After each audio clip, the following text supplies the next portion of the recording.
Ramón Alberto Escalante, Ramón Alberto Escalante, en otro estilo.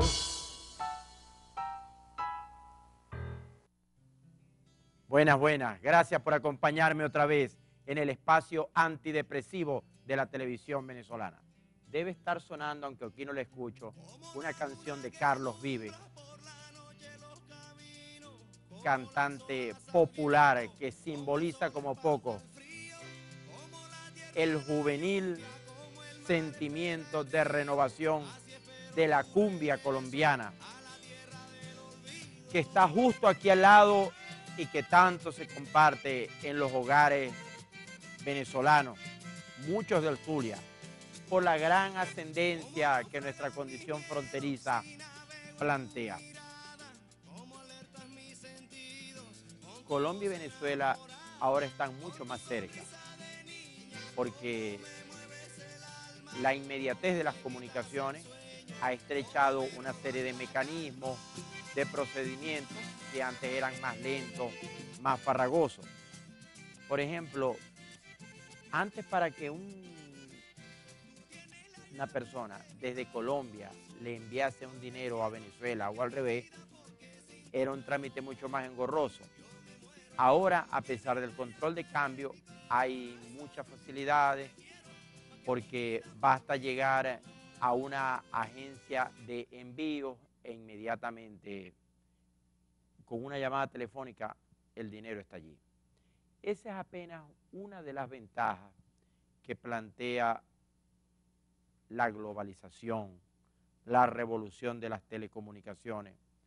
Porque si mirásemos el mundo en la visión de Alvin Toffler, de las oleadas que han ido construyendo las civilizaciones, no hay duda que esta es la edad de la informática y de la información. Informática por la computación e información por la aldea global, porque lo que ocurre en cualquier remoto destino se observa, se comparte, se analiza, permea, impacta hasta en los más remotos auditorios. Todo no es positivo dentro de la globalización. En numerosos programas y artículos de prensa he resentido del riesgo que para la estabilidad emocional de los niños representa las prolongadas horas en solitario frente al Internet. Y ya ustedes habrán visto por allí la cantidad de casos de pederastia, engaño de niños, redes de prostitución infantil, pornografía infantil, que se arman al amparo de la web. La revolución de las comunicaciones le ha facilitado a los delincuentes muchos más mecanismos de evasión. Ha aligerado algunos procedimientos que antes eran también más lentos y más formales en el mundo bancario, de la actividad bursátil, de la actividad financiera, de la compra y venta de valores, títulos, papeles, bonos quirografarios, bonos de la deuda pública, la variedad de instrumentos que circulan en el mercado financiero internacional. Pero también esa inmediatez la que permite que una persona desde una remota población esté opcionando, comprando y vendiendo valores en un mercado que está a 1000 o 2000 o 3000 y más kilómetros de distancia, supone mayores peligros. Como ustedes saben, el mundo vive para estos días, al menos Occidente y todo lo que en torno a Estados Unidos y Europa depende y gravita, el shock de una profunda crisis económica que ha aflorado de forma paradójica, contradictoria, increíble, llegó como sobrevenida, aunque estaba enviando algunas campanadas de alerta. Pues bien, la magnitud de una crisis de esta índole se agrava por la facilidad del intercambio comunicacional, porque ahora los bancos y los circuitos financieros y los mercados de valores, todo está online, en una red digital, y por ende tienen mayores facilidades y mayores riesgos. Quizás esta crisis bancaria, financiera de 2008 termine siendo, en su proyección, en su trascendencia, peor y de mayores incidencias a las anteriores, porque poco se recuerda que Japón vivió una prolongada crisis parecida a esta en los años 90, una crisis que hacía temblar el mercado de valores japonés, que devaluaba progresivamente el yen, que obligó a muchas empresas tradicionales de Japón a buscar apertura, asociación estratégica con socios del exterior. Poco se recuerda que en el sudeste asiático en conjunto, a raíz de la crisis japonesa, se desataron un conjunto de crisis espejo, de reacciones de crisis en varios de los llamados tigres del sudeste asiático. Ahora hay que poner más énfasis que en España venían sonando las alarmas que hablaban de una probable recesión. Y el mundo tendrá que revisar las anteriores crisis financieras. Por ejemplo, cuando Cuba vivía una democracia representativa, formal, un sistema de partidos políticos, en los años 20 tenía apenas 2 décadas de independizada de Estados Unidos, y se perfilaba Cuba como una potencia económica, comercial, del intercambio para las Américas y el mundo. Cuba llegó a una crisis financiera y quebraron varios bancos a raíz de que un ciudadano español comenzó a especular con los títulos y los valores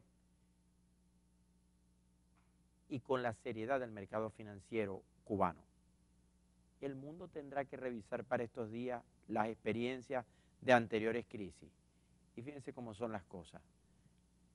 Viendo lo que le está ocurriendo a los bancos norteamericanos, ingleses, españoles, es decir, los bancos del mundo occidental, yo he sentido un efecto de déjà vu, como si eso ya lo hubiéramos vivido. Lo vivimos en Venezuela, salvando las distancias, guardando las proporciones en los años 90. La misma actividad nerviosa, febril, de retiro, de capitales, de rumores, estremecía a los venezolanos en los años 90. El mundo tendrá que revisar, entre otras experiencias, la quiebra financiera de Venezuela, década y media atrás. No se aparten, regresamos en breve con más de En Otro Estilo. Ramón Alberto Escalante, Ramón Alberto Escalante, en otro estilo.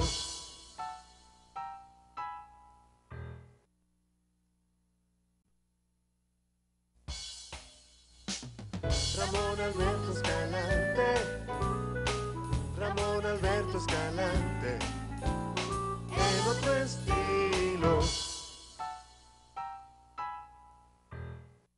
Hoy tenemos un invitado realmente especial. Tiene décadas protagonizando la medicina crítica en el Zulia. Los casos más apasionantes, dramáticos, incluso un líder fundamental del Estado estuvo entre sus pacientes, de tal manera que lo que ha venido haciendo el doctor José Ramón Guzmán ha concitado el interés del Zulia por numerosas razones. Bienvenidos a la entrevista del día.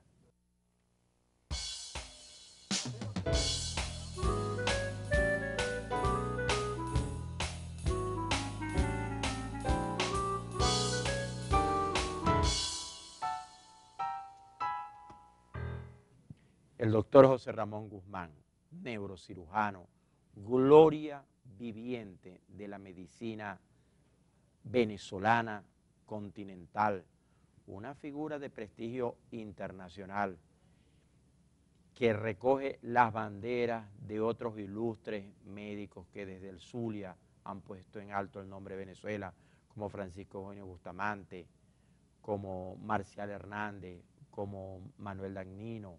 Bueno, el Zulia, tierra de médicos y de intelectuales. Y sin más preámbulos, doctor, tengo años por preguntárselo. ¿El alma dónde queda por fin? ¿En el corazón o en el cerebro? Yo pienso que el alma queda en el cerebro, por una sencilla razón, de que el cerebro es la computadora que controla todas las funciones del cuerpo humano. ¿Qué es lo que pasa? Que no nos han enseñado a utilizar esa computadora. ¿Por qué?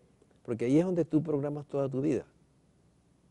Si tu cerebro programa cómo funciona el sueño, el amor, la responsabilidad, el trabajo, tú no tienes problema, porque es una computadora que tú la puedes programar.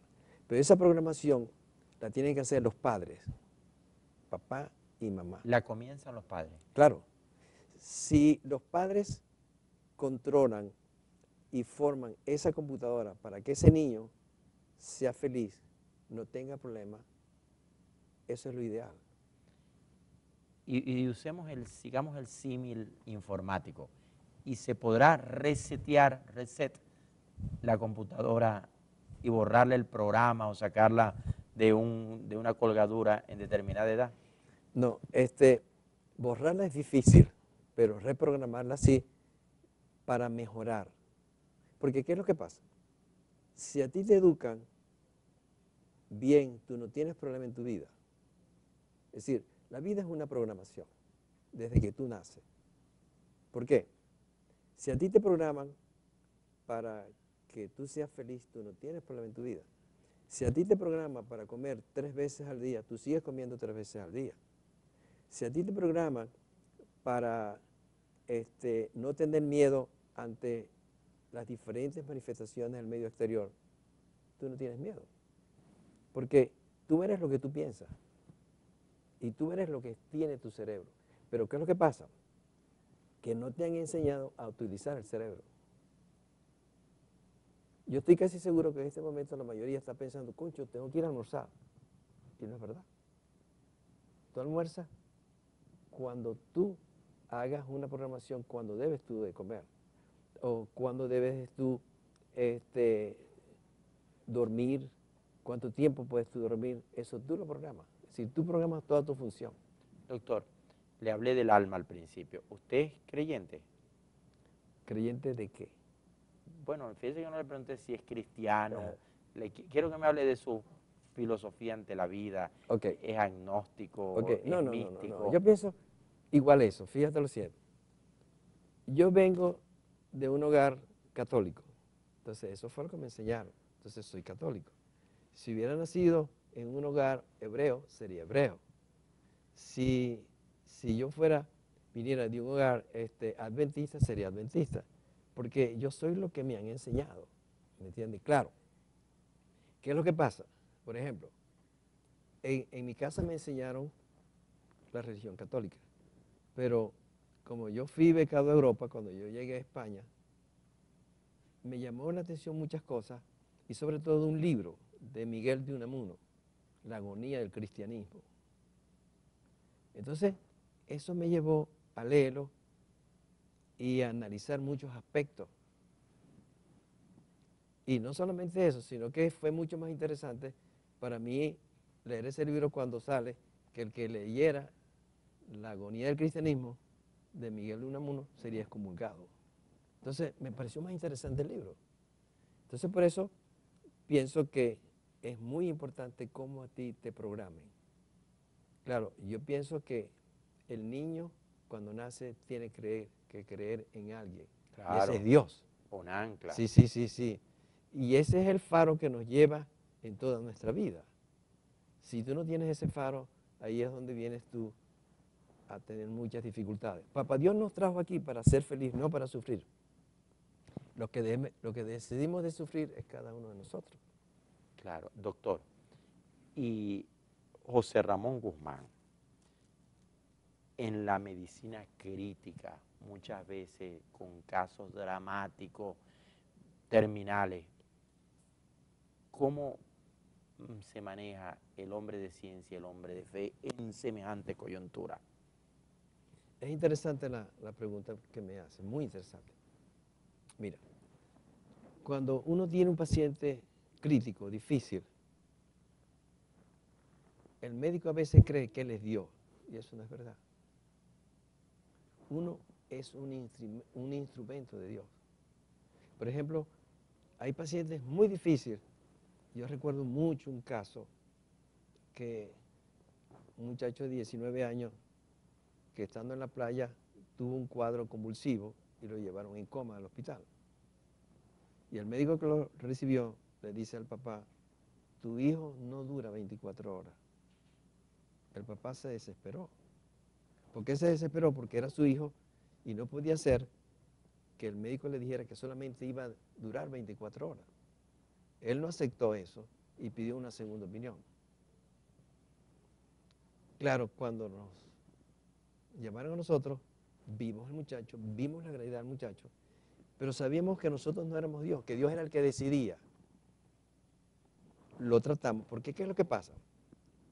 El médico no le puede cerrar las puertas a los pacientes. Y se salvó el muchacho. Se salvó el muchacho. Entonces, ¿usted cree en los milagros, doctor? Bueno, yo diría, no milagros, sino son decisiones de Dios, de un ser superior.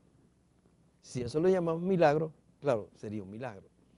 Pero yo pienso que Dios es el que decide quién se va y quién se queda, no el médico. Claro, el médico tiene que hacer las cosas bien, excelente. Porque si tú le cierras la puerta, es mucho más difícil que ese paciente pueda salvarse.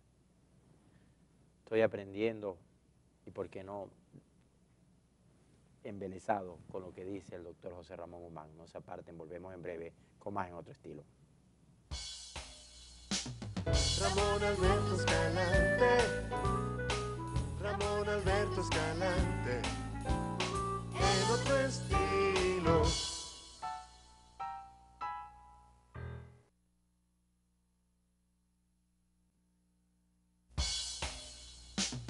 Ramón Alberto Escalante, Ramón Alberto Escalante, en otro estilo.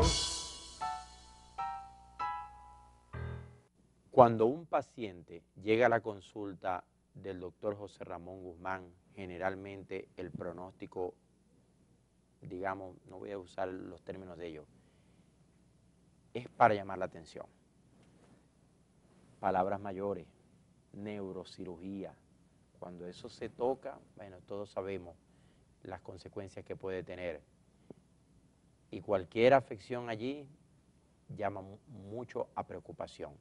De tal manera que hay tanto que aprender de este hombre que tiene más de 45 años luchando en la frontera de la vida y la muerte.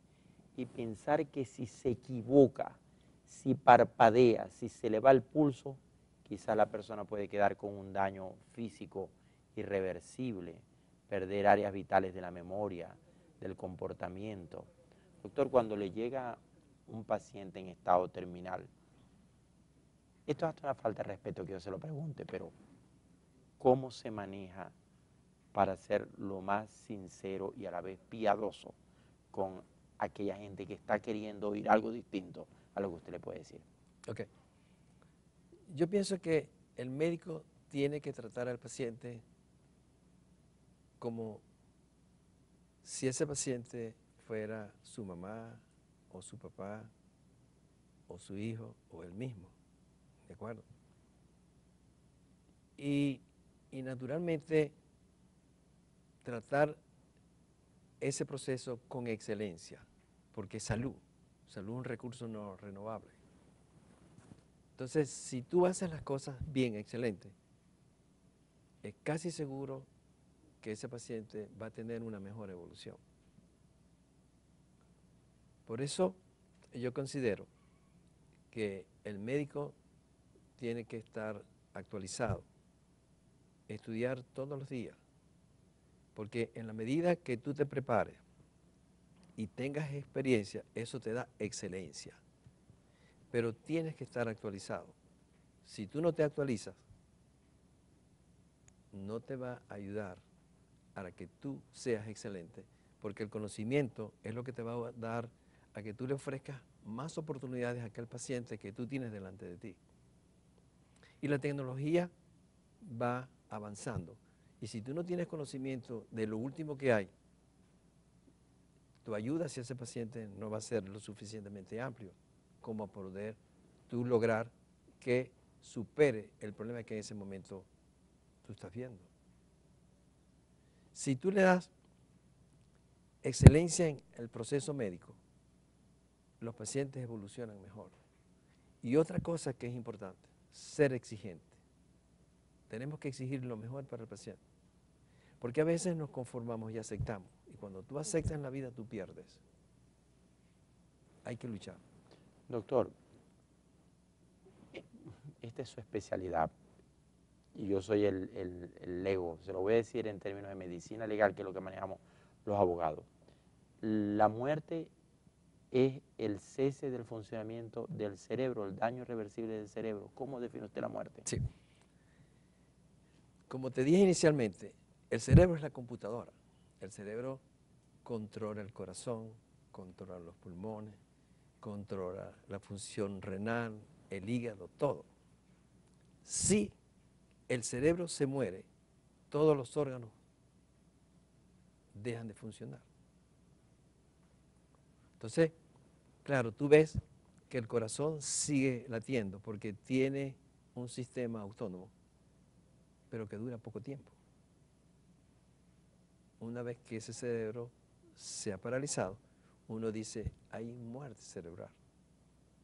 Y entonces emítame una opinión sobre la eutanasia y el debate mundial que hay ahorita entre la prolongación o no por formas artificiales de la vida. Ok, eso es de cultura, ¿me entiendes? Es decir, cuando tú crees que si el corazón está latiendo, tú dices, no, está vivo. No, ese corazón está latiendo, pero esa persona ni puede hablar, ni puede caminar, ni puede pensar. Entonces tú estás manteniendo una vida artificial. Por supuesto, si tú estás preparado y tú aceptas que tú no haces nada con tener a un organismo viviendo artificialmente, tú dices, no, yo prefiero que le retiren los equipos que están manteniendo esa función de ese corazón. Porque esa persona no se comunica, no habla, no piensa. Entonces, ¿tú qué dices? Es preferible suspender esa función del corazón porque aquí lo que estamos probando es la máquina, no el corazón. Doctor, los casos que se han publicitado en la prensa internacional de gente que regresa del coma después de una larga permanencia allí, 7, 8 años en coma. En ese coma hay todavía actividad eléctrica, cerebral. Están moribundos, pero no se terminan de morir. Exacto, sí. Hay función cerebral y por supuesto ese paciente está en coma durante mucho tiempo, inconsciente durante mucho tiempo, pero tiene actividad cerebral. Entonces esa actividad cerebral es la que permite que el médico tiene que seguir luchando. Hay un caso en Atlanta donde la mamá no se despegaba de su hijo. Tuvo 10 años y ella seguía con él, hasta que esa función cerebral comenzó a recuperarse y el niño volvió a su función normal. Documentado el caso, ¿verdad? Sí, sí. Un milagro de amor. Bueno, el amor es la fuerza que mueve el mundo. Donde hay amor, hay vida. Por eso lo importante es educar al niño a vivir con amor.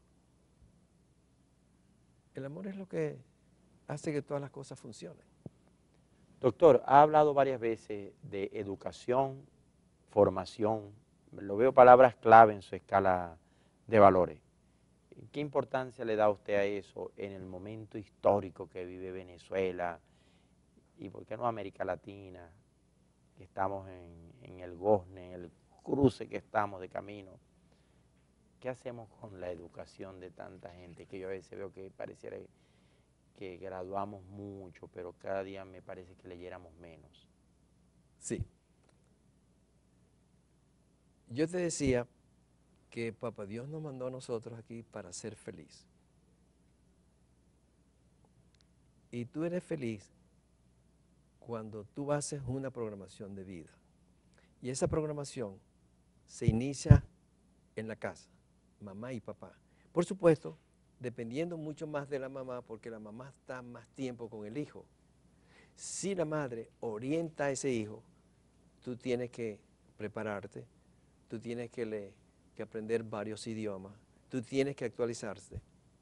Ese niño no va a tener dificultades en su vida. Y si le dice, mira, tú tienes primero que prepararte. Antes de pensar en que tú te vas a casar para formar un hogar, tú tienes que prepararte primero. ¿Qué le está enseñando? Excelencia en el proceso, programación en su vida para que él no sufra. Si él se prepara, una vez preparado, entonces sí está en condiciones de decir, sí, ahora sí puedo hacer un hogar, porque estoy preparado para desarrollar mi hogar y los hijos que posiblemente pueda tener. Una vez que él ya esté preparado y forme su hogar, dice, ¿cuántos hijos voy a tener? Depende de mis ingresos, cuántos hijos puedo yo tener para educarlos bien. Porque lo importante es la educación. Si tú le das buena educación a tus hijos, no van a tener problemas en la vida. ¿Por qué? Porque vayan donde vayan, ellos pueden desarrollarse. Entonces, el país se desarrolla por el nivel de formación de su gente. Si la gente en nuestro país estuviera preparada, no tuviera problema. Es lo que dice el doctor José Ramón Guzmán. El país se desarrolla por la educación de la gente. La educación es la clave, la prueba. Volvemos en breve con más de En Otro Estilo. Ramón Alberto Escalante, Ramón Alberto Escalante, en otro estilo.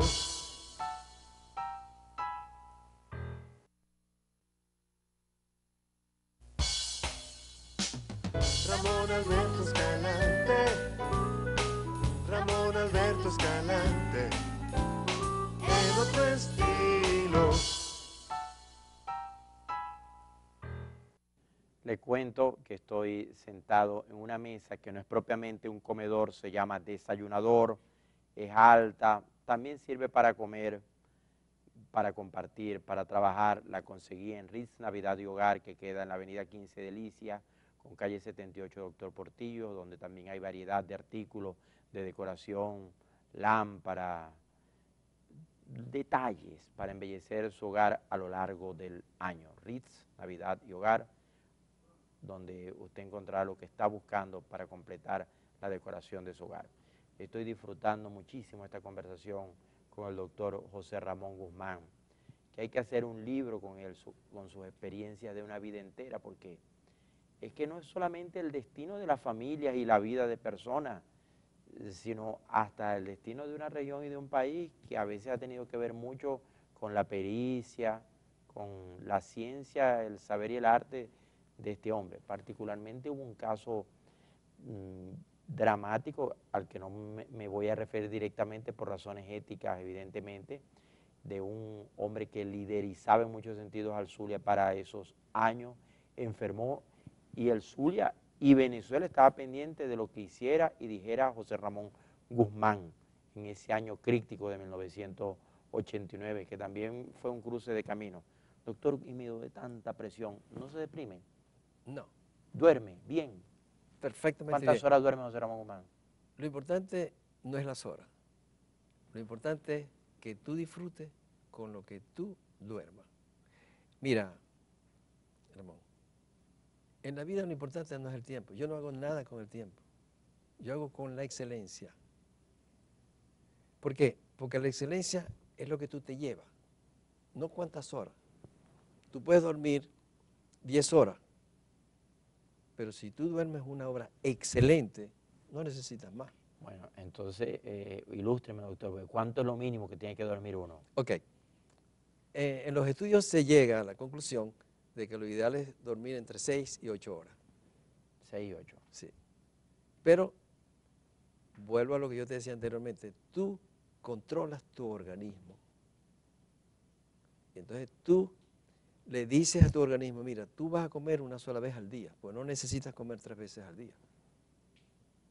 Doctor, Dime. No, siga usted. Porque tú eres, como yo te dije anteriormente, lo que tú piensas. Si tú dices, claro, el niño sí necesita comer varias veces al día porque está creciendo. Es como cuando una persona hace una casa, ¿no? Que al comienzo tú colocas su concreto, su cabilla, su cemento, pero después que tú terminas tu casa, tú no le sigues poniendo cabillas y cemento. ¿Qué haces tú? Mantenimiento, que se lo haces anual. Entonces, con que el ser humano coma una vez al día, allí va a servir de mantenimiento, produciendo las hormonas que necesita el organismo, todas las enzimas que necesita el organismo. No necesita comer 3 veces al día. Pero ¿qué es lo que pasa? Ya de pequeños nos enseñaron que tenemos que comer 3 veces al día. Que si no comemos 3 veces al día, concho, es que tengo algo aquí en el estómago que me está pidiendo. No, y son las 12:30, no, yo tengo que ir. Fíjate, lo que tú has programado. Pero si tú programas tu organismo, que tu organismo va a hacerte caso a ti. Cuando tú le digas a tu organismo, mira, ahora es cuando vamos a comer. Ahora es cuando vamos a dormir. No le tengas miedo a aquel ruido que hay allá. No va a pasar nada. Tú estás perfectamente bien. Sí, qué Entonces, bien. por eso lo importante es que tú eduques tu organismo.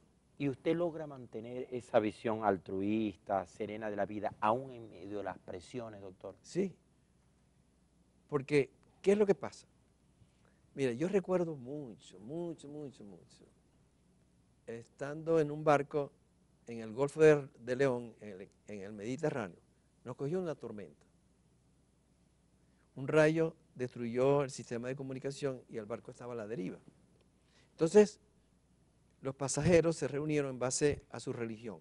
Los católicos estábamos con el sacerdote, los hebreos estaban con su rabino, los evangélicos estaban con su pastor.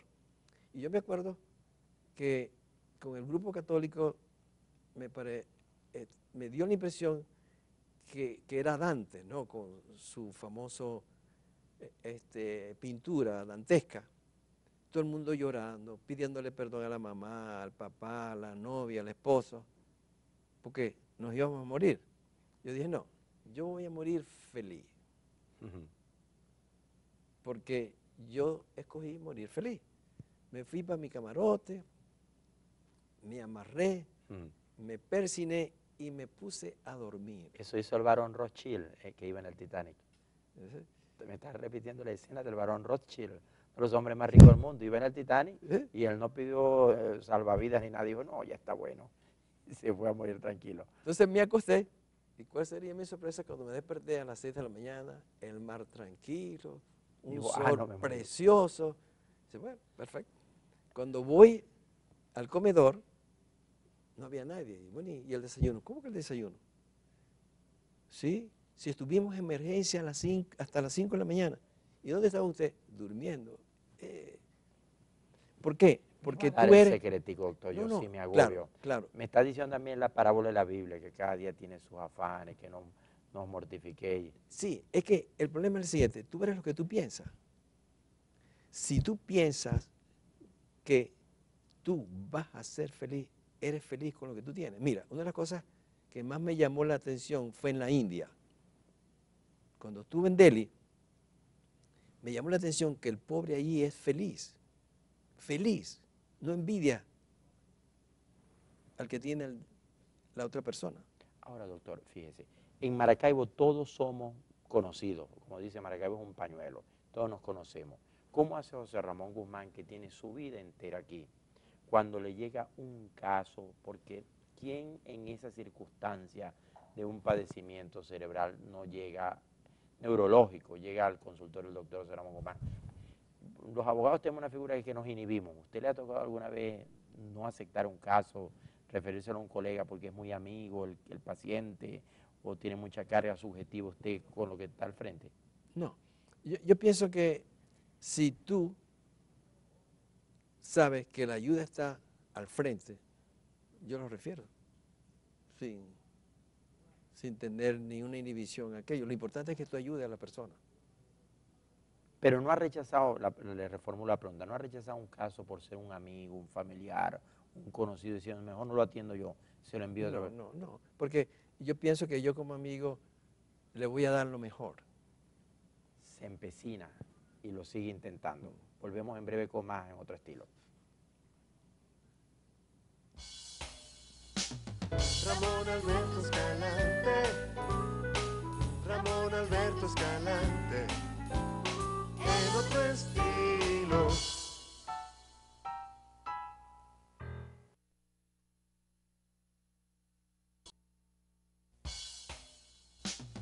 Ramón Alberto Escalante, Ramón Alberto Escalante, en otro estilo.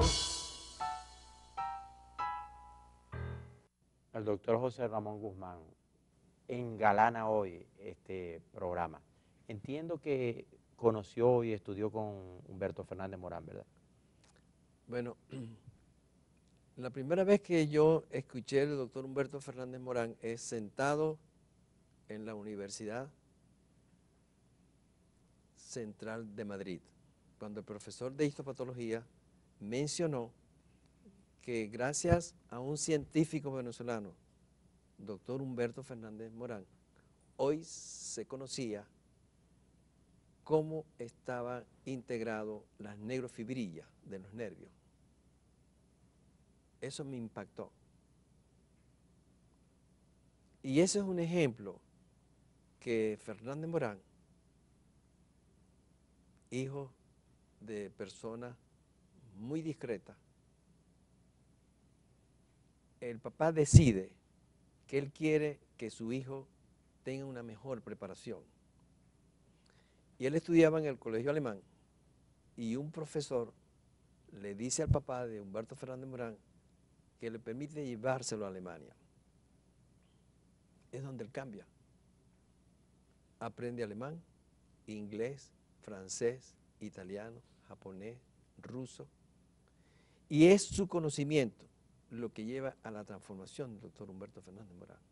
Es más, él decide regresar a su país a los 21 años de edad, siendo ya médico, formado en Alemania. Después se prepara y él decide crear en nuestro país el IVIC, el Centro de Investigaciones Neurológicas. En ese centro, donde se instaló el primer reactor atómico, productor de helio en aquella época, que hoy seríamos el país de mayor producción de helio. En ese instituto se hablaba inglés, francés, alemán y español. Caramba. Y pensar que entonces lo llamaban despectivamente al terminar ese ciclo histórico el brujo de Pipe, porque es que aquí no perdonamos nada a nadie y nos comemos unos con otros. Brevísimo, doctor, porque ya llegamos al final. Lo veo muy orientado ahora hacia los temas éticos, filosóficos. ¿Va a seguir ejerciendo más o menos hasta cuándo? ¿Hasta el final? ¿O se piensa dedicar a esta nueva faceta que le veo pujando entre usted, la enseñanza, el magisterio para la vida? Es que lo más importante es enseñar. Y cuando tú enseñas, y sobre todo a orientar al joven, a que lo importante es que haga una programación de vida. Y esa programación de vida tiene que hacerlo con preparación, que la preparación es lo que lo va a llevar a él donde él quiera ir. Si él no se prepara, él va a sufrir. Si él se prepara, va a ser feliz y va a lograr sus objetivos. Por favor, no olvidar estas palabras del maestro José Ramón Guzmán.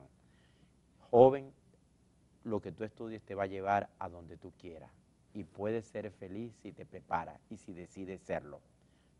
Dios bendiga al Zulia, Venezuela, y Dios nos ha bendecido teniendo hombres maestros como José Ramón Guzmán. Hasta la próxima vez en otro estilo.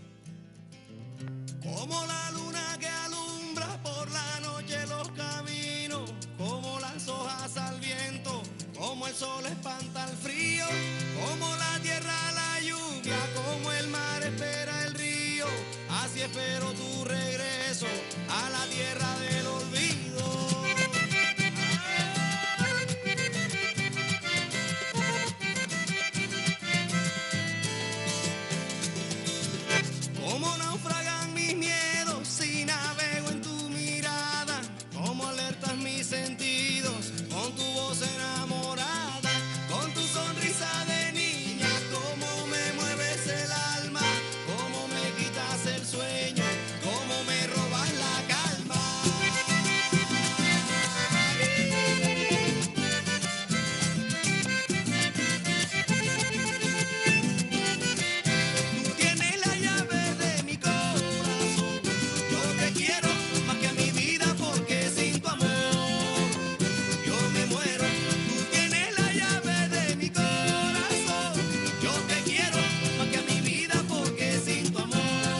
Ramón Alberto Escalante, Ramón Alberto Escalante, en otro estilo.